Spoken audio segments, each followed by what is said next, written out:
Had fate taken a different turn with the return of Daredevil to Marvel once the license was up at Fox, we could have had Daredevil in the MCU proper much sooner instead of what they did with Netflix. But Marvel Entertainment saw to that not happening.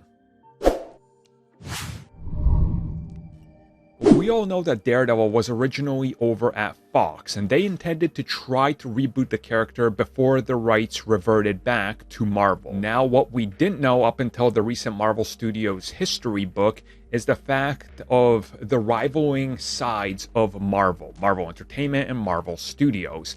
And it's revealed that when Marvel Entertainment regained the rights to Daredevil, they stopped Marvel Studios from using the character. And at that time, Marvel Studios' Kevin Feige heavily wanted to incorporate Daredevil the moment they got him back, but of course he was prevented from using him because that was sent over to Netflix and Marvel Entertainment. Despite the fact that Feige, all the way back when he was discussing Phase 1, wanted to try to get Daredevil secure for the MCU proper.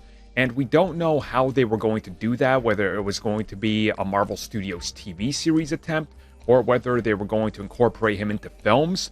But it sounds like, according to the book, that the plans were to give Daredevil a proper film reboot within the MCU under Marvel Studios. And according to this book, there was other characters in development as well, but things went in different directions. They also named the Power Pack and Nick Fury as projects that were in development as far back as early Phase 2, which is where Daredevil would have fit in, because the plan was to introduce him as soon as they got that license back from Fox.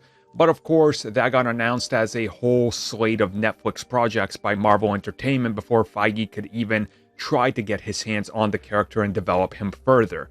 So it's interesting to find out just how out of control and how far removed from these Netflix characters and Marvel TV, Marvel Studios really was, to the point where they didn't even have any idea that Daredevil was going to revert first back to Marvel Entertainment, and that they were already discussing what to do with him before Marvel Studios could even be told that these things were in motion.